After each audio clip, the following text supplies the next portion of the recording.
Oh, we are coming to this world crying, but it doesn't mean that we're weak, it just means we're alive.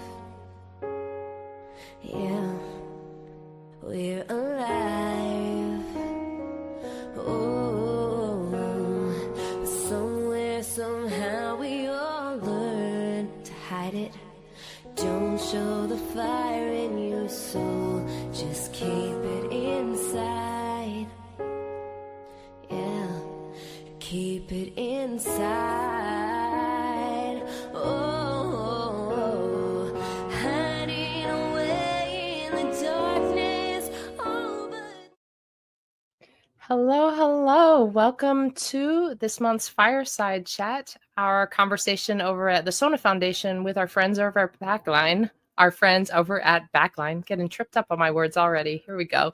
Along with a couple of guest songwriters. This is a monthly series that we've been doing for quite some time now, and it's a series that we are really excited about because it puts a spotlight, as everything that we do puts a spotlight on songwriters and the real stories. And we're talking about everything under the larger umbrella of mental health. Every month a different topic, and all of the past recordings of these live streams are found on our website, sonafoundation.com. I am Ariel Silver. I am the program manager, and we're very excited to always partner with Backline in these conversations. I'm going to bring onto the screen Tara Lopez. She is the community manager over there and always doing such a great job with facilitating these conversations. I can't wait to just see how the whole thing unfolds. Before I bring Tara on, I just want to remind you that we always have virtual and live events happening, as well as a number of resources under our mental health, financial wellness, and career development pillars. All these resources are for songwriters, whether they are performing songwriters or behind the scenes songwriters, whether they are established in their careers or just starting out. So I hope that you will take some time to visit our website and explore those. And let me bring Tara onto our screen here. Hi, Tara. Hey, how's it going, Ariel? Very good. I'm so happy to be back with you. We took a break last month. Yeah, it feels really nice to be back in the swing of things here. Absolutely. And there's a ton of stuff happening both over here at the SONA Foundation and over in your camp at Backline. So I'm sure you're going to say a little bit about what's happening there. And I am just going to exit off of the screen and let you take it away. Thank you again for being here. Yeah, thank you. And thank you all so much for tuning in. As Ariel mentioned, there's still a lot going on between Backline and the SONA Foundation. So just a very, very busy start to the fall already. I'm Tara Lopez. I'm a community manager and head of artist partnerships over at Backline. As some of you probably know, we are a resource hub for the music industry. We provide mental health and wellness resources for music industry professionals and their families. So we've teamed up with the SONA Foundation for this very special fireside chat to talk all about mental health for songwriters, and specifically today, anxious attachment. What that is, how it affects relationships, how it can affect creativity, mainly songwriting, and more. We have some very special guests today. For more than a decade, singer-songwriter Brea Burns has toured all over the world, sharing stages with Billy Joe Shaver, Wayne Hancock, Junior Brown, and more. Based in Arizona, Brea commands the room with her witty and clever throwback country songs. Go listen if you have not had a chance to. So good. And since 2008, Jessica Smucker has toured the world, sharing stages with Meghan Trainor, Heather Maloney, Rachel Sage, winning over crowds with her catchy melodies and stirring lyrics. And in her life beyond music, Jessica is also a published poet, an essayist, and a social justice advocate. Definitely go listen to her music as well. So grateful for the two of them sharing their lived experiences with us today. And lastly, we have Brad Cole, Backline Clinical Manager. Brad is a crucial part of the Backline clinical team here. He helps facilitate our case management program. And as always, Ariel is going to be moderating the chat box. So if you have a question, please feel free to drop it in the chat and we will try to get to them. So let's let folks in and we will start this conversation. Hey, Jessica, Brea, Brad, thank you so much. Hello. Hello. Hey. So good to have you all here today. Just want to thank you again for taking the time out of your busy schedules to talk to us today about anxious attachments. I like to start these conversations off with just a first simple, how are you doing today in this moment? Jessica? I'm having a pretty good day. I feel, yeah, my kids are back in school. And so I have some time during my days, and I've had a slow start today, but that has felt like the right thing for me. Love to hear that. Brea, what about you? Yeah, I'm having a pretty good day. Technically, I have the day off, so doing this and then getting into some other stuff. So yeah, feels good. I'm in Arizona, so it's like finally cooling down a little to the like high 90s. So that's nice. Okay, love it. We'll take what we can get over there. And Brad, how are you? I'm doing good myself. Okay. Starting to fight off the start of fall bugs that are kind of creeping around, but doing good. The weather in Colorado is also starting to cool down. For us, it's more like 75. That 90 always, whenever I hear the coolness in Arizona, it makes me giggle. But yeah, doing good today. Happy to be here. Well, awesome. Thank you so much. We're just so excited to have this conversation. It seems like it's resonating with a lot of folks within the songwriting community. And so I think it's going to be very helpful for a lot of folks. So Brad, I'd like to start off with you and just kind of start the conversation by asking what anxious attachment is in simple terms. Yes. Well, most simply, I'd say like anxious attachment is a relationship style that folks have. I like to call it a relationship style so that it doesn't feel so permanent. It can create challenges with closeness and connection. But it's really a relationship style where people crave closeness, connection, but at the same time hold a ton of worry that they're going to be left, abandoned, rejected, or feel not enough. And really at its core, it's a deep desire for feeling secure and reassured in relationships. Kind of even simpler, I'd say anxious attachment is really when someone wants a close relationship, but they're constantly worried the person's going to pull away or leave. Okay. Thank you so much for that breakdown. I'd like to know, Brea and Jessica, when did you first learn about anxious attachments, and how does it show up in your life? Should I go first? Yeah. Yeah, so like I don't know, I've always been really interested in psychology, so I've been like in therapy off and on probably since I was like 17.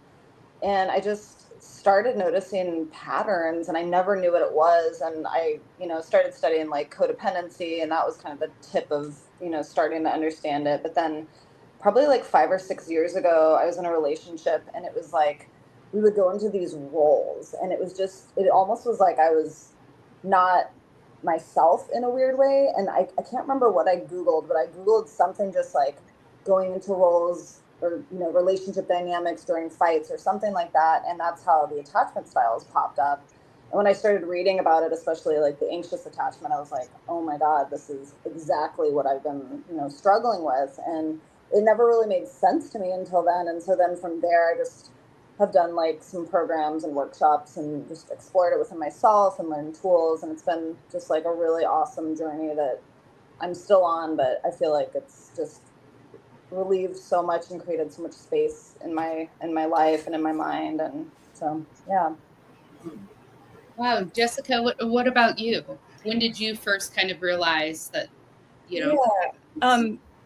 it's really new for me as a term.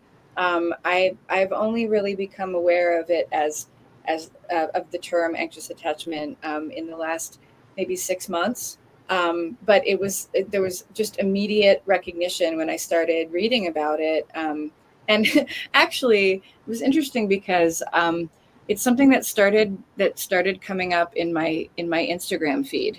And it was just, I was like, why am I getting all of these, weird kind of scenarios? And it was specifically like somebody like an anxious attachment style in a relationship with an avoidant. And I think that Instagram I don't know, was spying on my life or something, because it was sending me stuff that actually ended up being very helpful. And as soon as I dug in and looked at the term, it was just like a really mind opening moment for me, because there's always been this tension for me where, like, I'm a very independent person. I like living alone. I like being in relationship, but I like to have a lot of autonomy. But then noticing that the emotional reality sometimes that would come up in my relationships was completely misaligned with my actual values as a human. And I've just found it so fascinating and helpful to dig in on this idea and start like compartmentalizing it. And but a lot of the last 6 months has been just sort of like recognizing where are the places where, and it comes up specifically in conflicts in relationship conflict styles. I've been in a kind of long separation with my kid's father, and as we've navigated that, it's come up in so many different ways. And when you I love, Brad, that you named it as a style, because it's nice to sort of be able to realize, like, there's nothing wrong, but here's the vocabulary, here are the tools that we can use to like manipulate it in the ways that it can live peacefully within. Yeah. Thank you both so much for sharing that. Brad, what are some common signs that someone has anxious attachment, has a style? Yes. Well, Jessica, I love the way you put that, of like feeling these like big emotional like disturbances happening in relationship that were misaligning with your values, or just like the knowing of self. Because I'd say that's kind of where it starts, of like noticing these things, like, wait a minute, something's off here. I'm not feeling settled.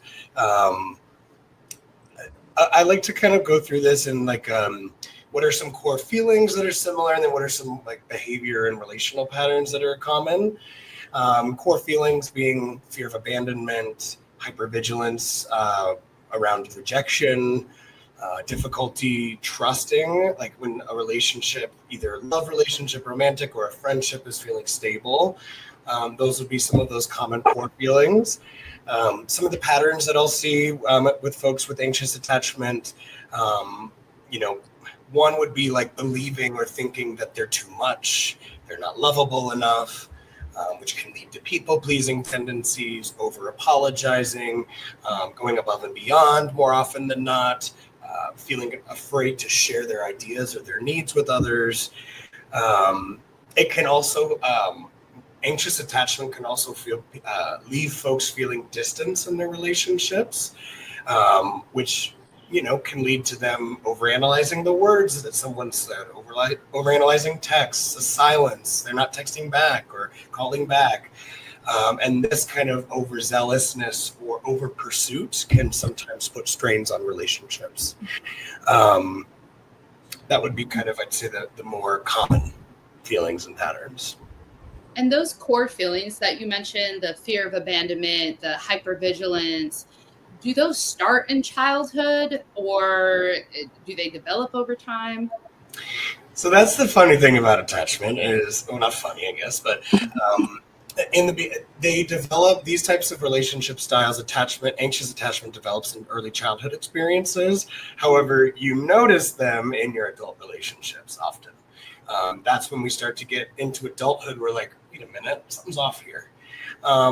However, these emotions kind of come from a caregiver back in early childhood experiences that's inconsistent with their care and love. So thinking, sometimes very nurturing, sometimes very cold and avoidant, and just not knowing when you're going to get what you're going to get, meaning like you have to earn it sometimes. And that is kind of what leads to those like fear of abandonment, hypervigilance of rejection is, am I good enough to receive the love? So that's kind of what we'll start to feel in adulthood. But yes, they established early on, and with those, our first caregivers, those attachment figures. looks like we may have lost Brea, but I'm sure she'll come back. Jessica, I want to go back to what you were saying about how the algorithm kind of found you with this information, which I feel that happens to me all the time. When you started seeing this content that resonated, how did that feel, knowing like, oh, this is something that's going on in my relationship, like this might be true? But it was strange because I really resist the whole that algorithm wars or whatever. I mean, I was just like, really. But and most of the stuff that was coming up on Instagram was kind of different versions of the same thing, and it was really just like a gateway. But it did resonate, and it was just one of those things that then I went and did more of my own reading, finding maybe more science-based stuff, and read about it. And it's also been part of my journey in the last 5 years was a late diagnosis of ADHD. I was going to ask you, Brad, if this is something you hear a lot. It feels like very much a sort of ADHD adjacent thing. I had already been reading a lot about rejection sensitivity, which is very much a thing for me. And it again, it's tools that I wish I had known or wish I had earlier in my life, definitely earlier in my marriage, because it's like by the time you realize what's happening, and it's not like my issues are the only thing that is wrong in the relationship, but it's like these are the things that I could have taken responsibility for earlier, and so then there's kind of there's regret, that like, oh, it feels like we've already passed the point where this I can only apply this stuff now going forward in my life.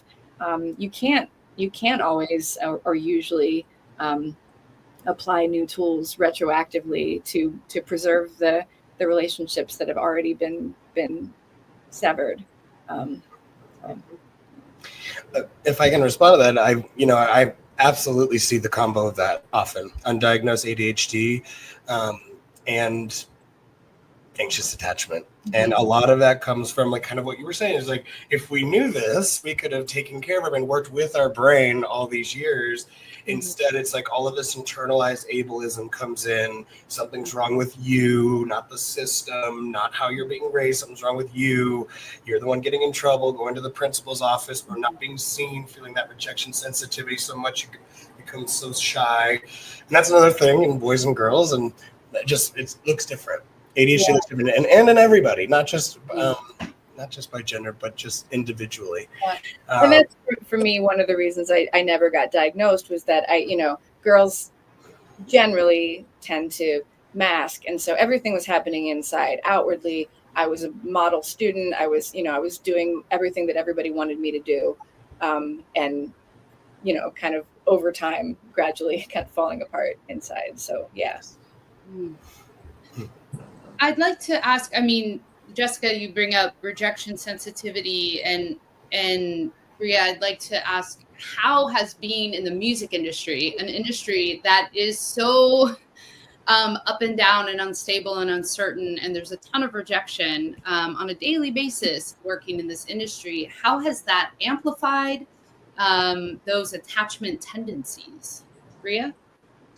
Yeah, I know, it's kind of funny, like we probably picked like the worst jobs for this kind of thing if it's something you struggle with, but it's also kind of like, I don't know, I've just gotten to a point where it's a constant practice, but I just have to like remind myself, like, everybody can do whatever they want. Like, that doesn't actually affect, who I am. If somebody, like, I guess I'm getting closer to being like happy enough with what I'm putting out musically that I don't care as much what people think, I mean, of course, like, we have egos and we're gonna always like, think about it, but I just try to really, like, as much as I can, like, not let that be a factor, because then it just messes everything up, and then you're spiraling over what people are going to think instead of just like creating what you want to create.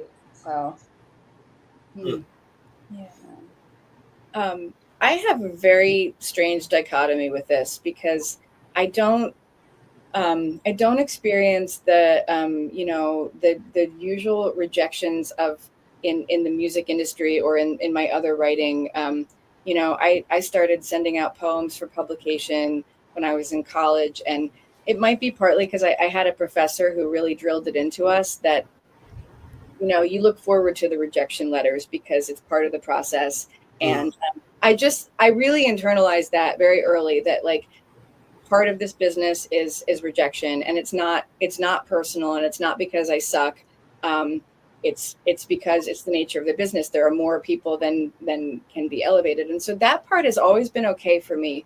Where it has really come up in my creative life is the people pleasing part, and like I will get very sensitive if somebody thinks I'm a different kind of person than I am. If somebody thinks that I'm difficult or that I'm mean, or like I tend to be a very kind person, but I also I do some of that. I'm very nice to people, and some of it is because I want them to like me, and so I am definitely like go above and beyond. I have put myself in situations where I am giving more than I have as a volunteer, more than I ever get back. And I've in the last year have really, really had to reconcile that for myself. And it's also something that, when you give too much of yourself, it also takes away from the people you do want to be giving to. It takes away from my children and my family. And so that's the main way that this has all come into play. This has been a year of setting boundaries. I've actually, for the first time ever, I've like cut some people out of my life because I couldn't find a way to navigate a relationship with them where I could preserve my boundaries and feel okay about how the relationship landed. And so, yeah.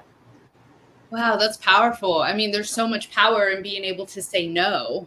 That's something that took me way too long to understand, and it's sort of where it's really come down to some math for me. It's like realizing the direct connection is that when I say no to the things that I don't want, it frees me up to say yes to the things that I do want. And I feel like I've really held myself back from being able to say yes to the things I want because I got so tied up with the things and the people that choose me instead of the things and the people that I choose. Yes. I actually also love to say, like, for my anxious attachment clients, is like the word no actually preserves closeness because it allows you to like still take care of yourself. It allows you to also allow these people to show like, oh, okay, I respect that and I'm still here.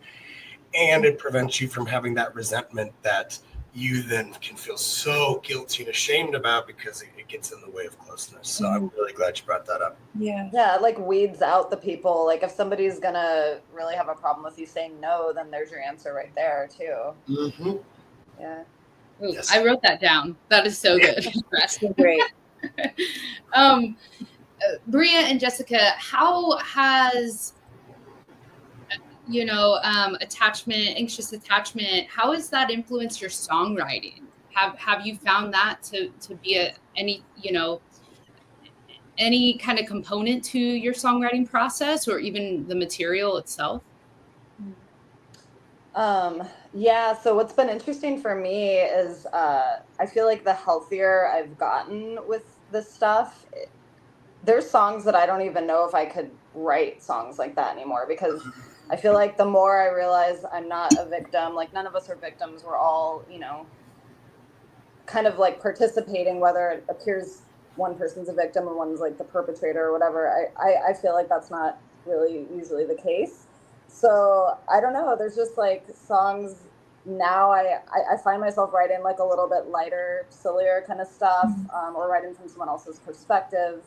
I'm kind of glad I got some of those songs out when I was in that place because they're just good heartbreak songs. But I just, now even listening to other people's songs, like it's just a different perspective, and I don't know, it's interesting. Yeah. I would say that I definitely use writing as a way to work things out for myself. And I don't always know what I'm trying to work out. But then, the songs kind of reflect things back to me. And I've definitely written a lot of songs over the last 5 years, kind of about my relationship situation.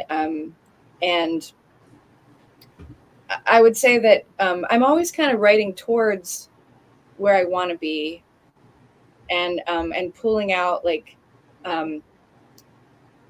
lot of my relationship songs are kind of trying to find the power in the moment that I'm nestled into. So, um, there's a lot of letting go in the songs from the last 5 years, including letting go of little pieces of relationships that you're trying to push, and just realizing that it's not going to be pushed, and so just sitting with that. But also like some big picture stuff. Like I've been writing a lot of songs that are kind of, I call them apocalyptic love songs. It's kind of looking at where's the silver lining in the fact that everything ends. And so there's a lot of songs about like, just let's hold on to what we know we have and stop chasing after what we don't know. And so usually the process of like whatever song I'm writing, from the beginning of it to the end of it, I feel better at the end. I feel like I've loosened something. Yeah. I love that. I love, Brea, that you're like, I couldn't even write those songs now if I tried, which is so cool to be able to step back and see that growth and that healing in real time. And Jessica, I love that you're able to write and then have it guide you to where you are. That's so incredible to be at both spots with this and to feel that growth in real time. Brad, as you know, touring, songwriting, the industry in general is just so unstable, so uncertain. How can folks who are watching this, that are songwriters as well, how can they kind of realize like this lifestyle could be intensifying their anxious attachment? Well, that's such a good question. I want to first say too, I love like for Brea, this brought such like awareness around where you're at, and then for Jessica, so much catharsis, because I think that kind of comes into your question, Tara. Like those two things are really hard to get when you're in the music industry. I slow down, catharsis, and understanding of what you're feeling, awareness of what's going on in the shuffle of everything. I think so for folks, I think like how to keep your eye on it is just like these behavior patterns we've been talking about, these common feelings, like seeing if those start to get in the way of your flow. If these start to get in the way of your comfort, your security while you're out on the road, or when you're working with a new band or a new songwriter, whatever it may be, that I think is the key moment, is that awareness. Because awareness then gives us choice to either go back into that narrative, go back and slide back in, or not. I think another way to kind of start to keep your eye on it is like establishing really good work-life balance with your family, loved ones, and friends, so that when you go into this industry that can be unknown, we don't know what our future is, we don't know if that gig is going to get canceled, we don't know if anyone's going to like this song we're writing. It's like really important we keep in mind like how that shows, like how our anxious attachment fears and wounds show up, so that we can tap back into our secure and loving relationships when we need to, and not letting that bleed into it. And then lastly, just, keeping your eye on how it impacts your identity. Anxious attachment can kind of flow into our identity and really start to inflame imposter syndrome. So those are some, I would say, key signs in like this type of industry, like how it can kind of start to show up and create some problems. Did that resonate with either of you? Anything that Brad Brad mentioned. I saw, Jessica, you were nodding your head often. Yeah, for sure. I mean, there's a whole lot there, and I could probably add some stuff. I mean, I think I was nodding my head at the imposter syndrome thing, and it is one thing that I didn't say early on when this question came up, but another way that all of this stuff manifests in my creative life is I think that even with the rejection sensitivity, like I don't take stuff personally in the industry, but I do.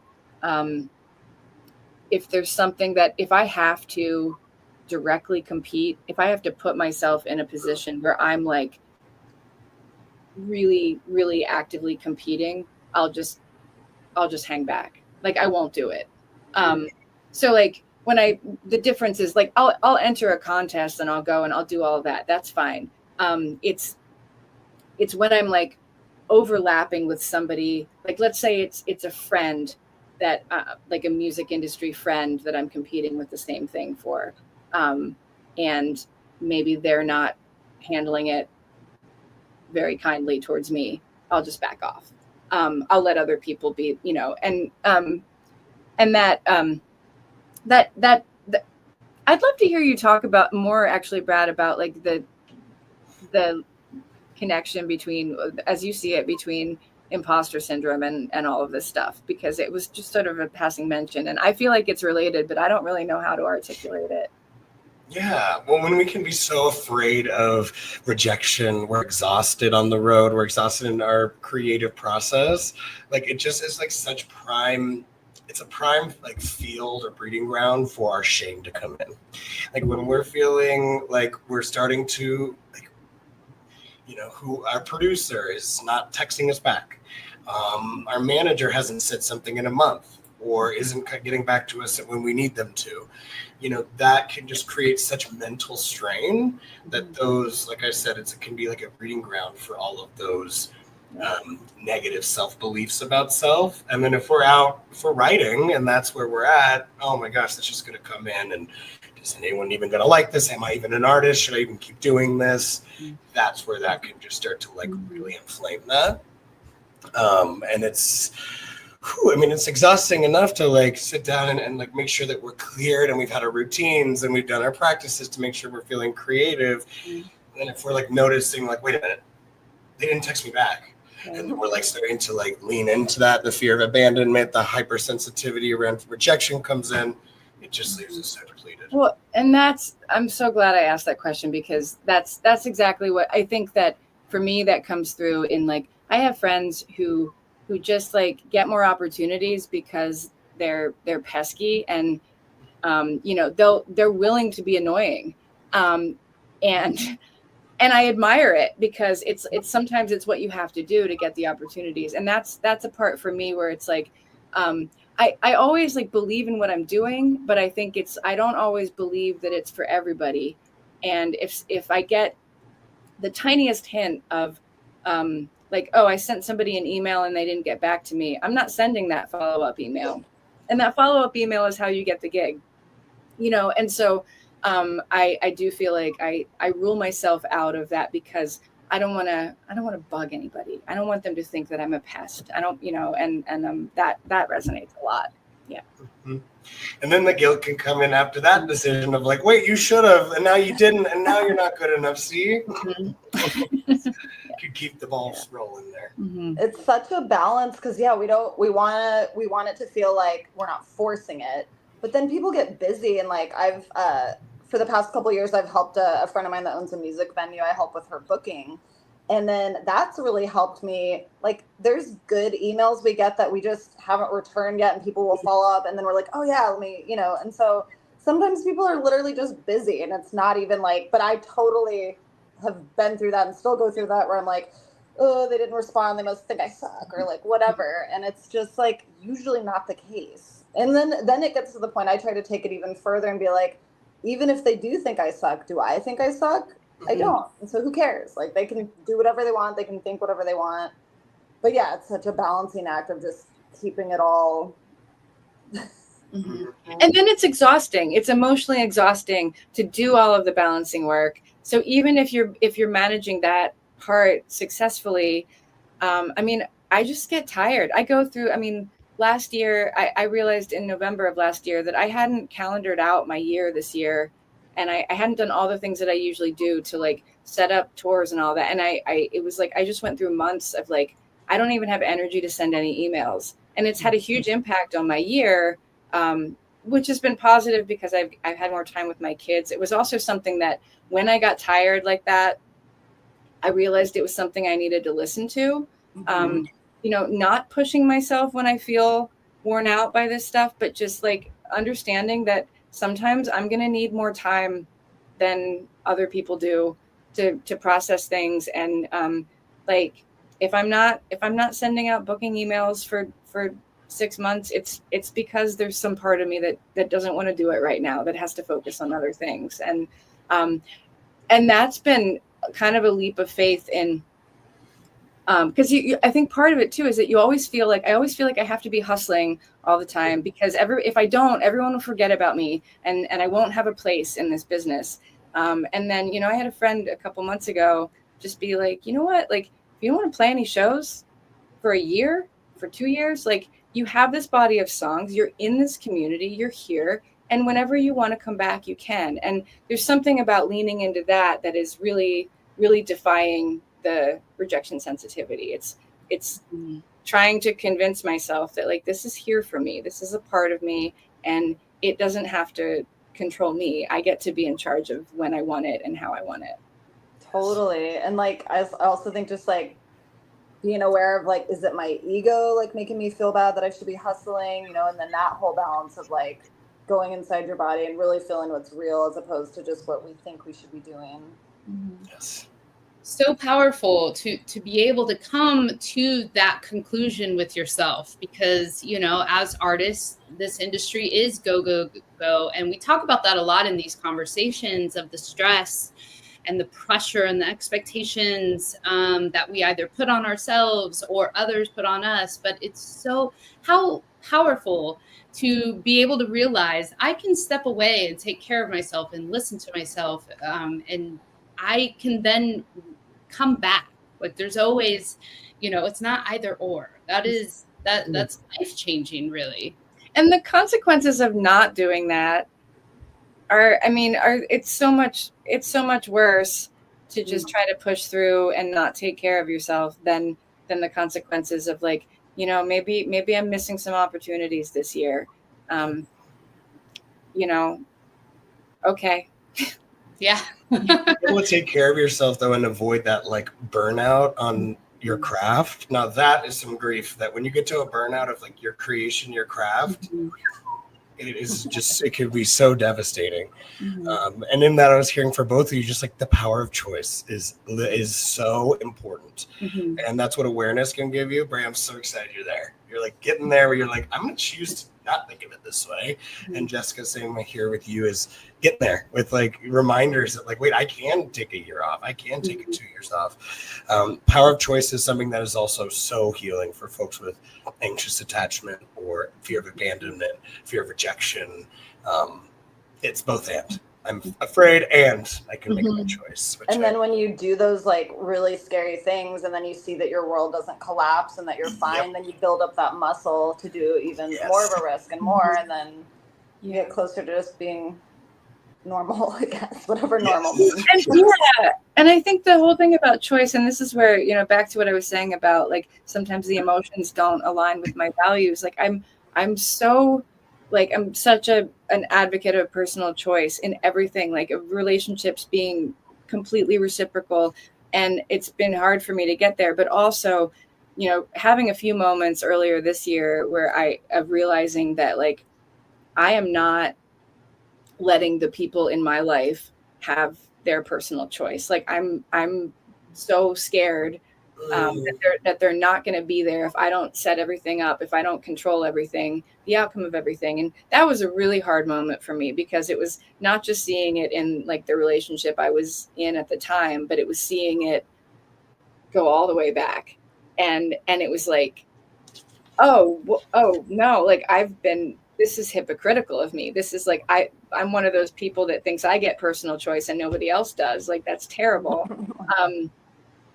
But it's really, what's been so powerful about it since I had that kind of epiphany is that, like, talking through some of in my close friendships, and in the relationships that I currently have in my life, having those conversations with those close friends and saying, like, I've been showing up like a scared person because I'm scared that you're not going to be here, and seeing them show me that they are, like, that's been amazing. And it's why I think, like, my relationships are so much more reciprocal than they've ever been before. And I'm saying no to more people and more things that I don't want, because, like, I've been able to relax into the people that I do want.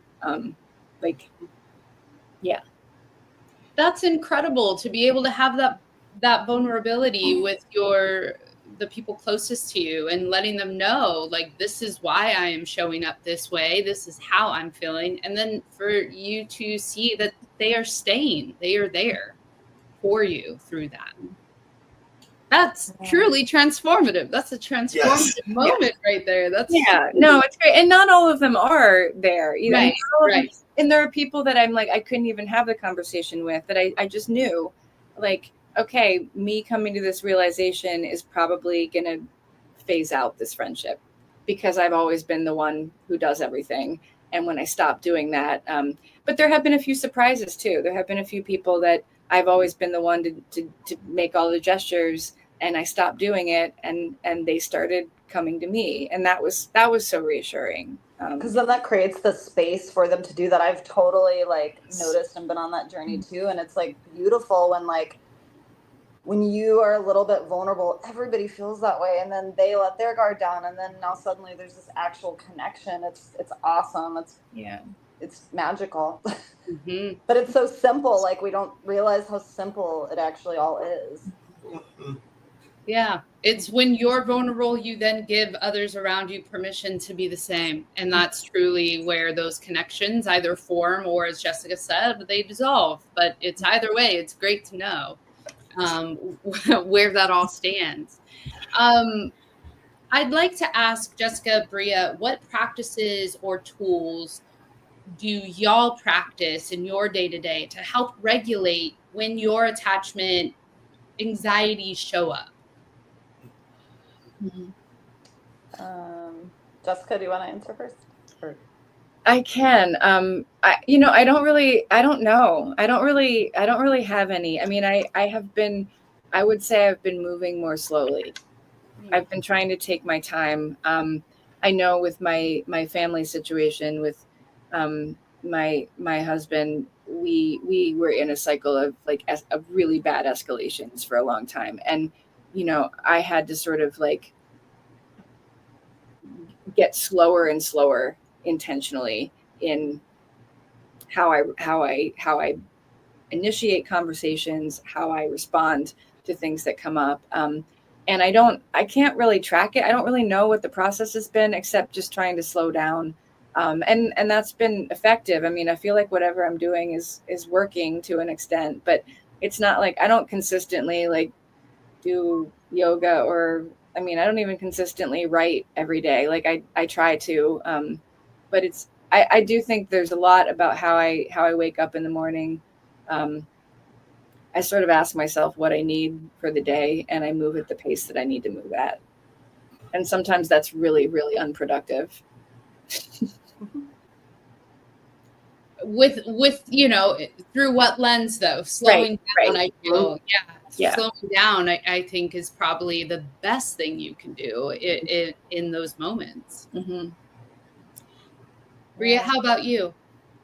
So I kind of similar to what Jessica said, but one thing that's really been a game changer, and I learned this, I feel like it was something I'd heard for a long time, but finally it kind of clicked, but, like, just really going in your body and feeling the feelings. And we hear that all the time, like, feel your feelings, but a lot of times we're thinking about the feelings, and that's what I did for a really long time.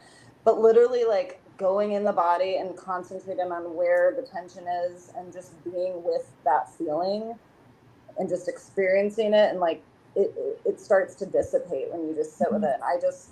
And and I slip away from it. I feel like it's like exercise or anything. You got to like kind of stay on top of it, and I'll find myself moving away from it, and then I have to remind myself, okay, yeah, let's like do this again. So that's helped a lot. And then kind of just inner child work, like IFS. I'm doing like seeing an IFS therapist right now, and that's been internal family systems. That's been really cool. Also just going inside the body like that. For me, that's been a game changer. That I love what you said there about the feeling your feelings part. And I think that I have an ability to trick myself into thinking I'm being vulnerable because I'm very expressive and I'm good with words and I'm good with talking about my emotions. I'm good with thinking about my emotions.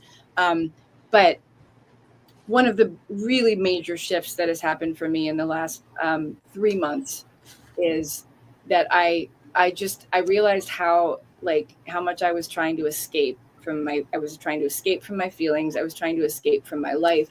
And when I was trying to escape from my feelings, then like my kids were feeling that. They were feeling it as me trying to get away from them. And it was just putting all that together and being like, the solution to this is like, there's no way out but through, and I love that you said that, because that's it, and it's not, I don't have a specific practice with it, but it is like, okay, when I'm feeling really bad, what do I do? Do I try to get out of the house, or do I stay here and just like let it be the way it does? And you're just doing it intuitively, and I feel like it's actually what, as humans, we're designed to process feelings in that way, and we just are in this state where we have so many distractions. The way we're all living right now is not natural in any way, in my opinion. But so it's like we have to go back to the basics, like just literally get back down to like really simple stuff. And like you're doing it intuitively, even though nobody like told you to do that. It's awesome. Brad, for those watching, can therapy have a role in shifting these attachment styles? Absolutely. I think it's one of the best places to do so, especially if it's we're in the starting stages of understanding something's going on in relationships. One, it can offer you a space to be vulnerable in a secure relationship or establishment of a secure relationship with a therapist or someone in the same space. And then these tools that both these lovely ladies have chatted about today that like you can gain from being in the therapy room. These emotions are really big. Anxiety is really big. And when we use cognition or the cognitive brain to understand it, it is going to bring in all these old beliefs, take us into all these old behavior patterns. And the therapy space can be a place to really start that slow down process of understanding like what's going on in the moment. What are our triggers? What gets in us in our emotion?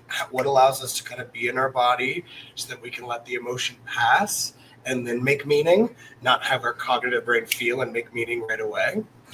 I think it's just a really great place to learn how to be with your emotions. I think y'all nailed it with like, we don't live in a space that's natural for humanity right now. We're not supposed to be on our computers. We're not supposed to be listening to have constant like income of sensory overload all the time. Wherever we are, it's just too much. Like our brains are literally still built to run away from saber-toothed tigers. So it's like when we're like worrying about if someone's gonna email us back, or it can really just ignite so much. And to have a therapy space to really slow that process down and understand like, oh, of course that was creating shame because I wasn't really feeling it, or here's how to be in my body when anxiety, fear, sadness is here. But yeah, just that's I think would be my my thoughts on that. Awesome. I mean, this conversation has just been so helpful and so insightful, just kind of learning more about what this attachment style is and how it kind of can show up in everyday spaces, and also though how to manage it. I'd like to just kind of end, Brad, with like, what are some practical steps folks can do in their day-to-day to kind of try to build that inner security? Absolutely. First is like to join groups like this, listen to talks like this, where you can normalize that you're not alone. I think that is the start and a really good place to begin to normalize the process of wanting to get into treatment or understanding what that is. Acceptance of self and understanding that the qualities that make you anxious, your deep sensitivity, your passion, your emotional intensity are also qualities that help you create your art. Just knowing now that like growth is possible, those can create and instill hope in you. And then from there, I'd say continue to, awareness is key, as I've mentioned a lot today. Naming the pattern allows you to reduce shame and blame on self. I'm not broken. I've just learned how to protect myself this way. Or I'm not broken. I just want to be loved. These self-regulation tools that we've talked a lot about to better understand our emotions and to slow things down, things like breath work, journaling, mindfulness, meditations, creative expression can be a great way of settling the nervous system. And then over time, and that therapy can help you in doing this, but really starting to build trust and engage with folks that you can be in secure relationship with, people who respect your boundaries, people who show up for you, people who allow you to create a trusting relationship, a trusting space where you can be vulnerable to say no, to let them know what you need. And that can start with the therapist. Oftentimes we get so caught off and we're like, in every relationship we're in is fucked up, or we're like, everything's too much, it's anxious, I'm anxious and everything. That relationship with a therapist can show you like, oh, there are relationships I can set my boundaries, say no, feel vulnerable, and feel safe too. And back to the basics. I would, back with what Brea said is, water, sleep, exercise, moving the body, finding ways to be in your body when you're feeling emotion. Routine is so important. Even if it's like asking yourself every morning what I need. Those would be kind of my thoughts on how to start to heal these attachment wounds. Thank you all so much. I feel like I've just learned so much. I've been writing down notes, and I just can't thank you all enough for being vulnerable. I feel like that's the word of this whole conversation. But it really, really is so helpful to know, like Brad was saying, you're not alone in this. I think this is a much more common theme amongst creatives and songwriters specifically. So thank you so much, Jessica, Brea, for sharing your lived experiences. And Brad, thank you so much for all of the tips and insight. I think this conversation is going to really resonate with a lot of folks. So thank you all. Thank you. This is great.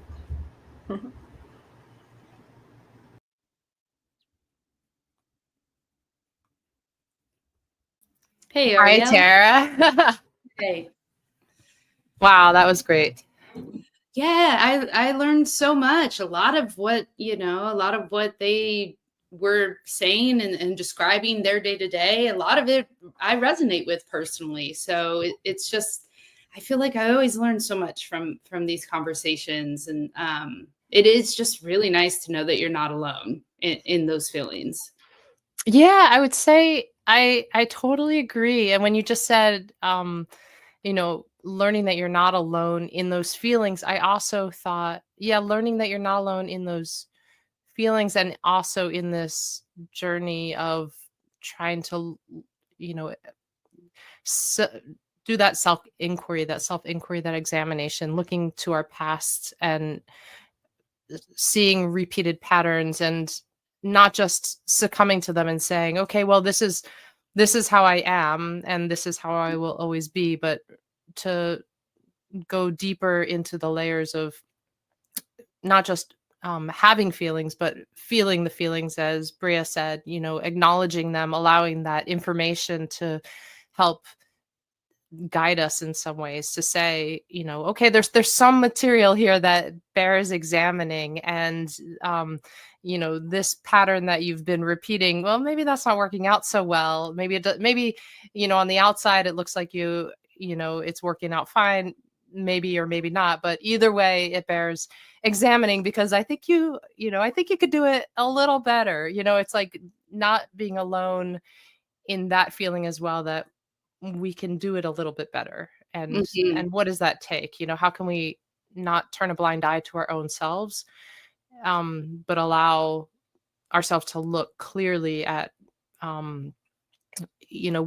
what could be done better, and just trying. I loved Jessica's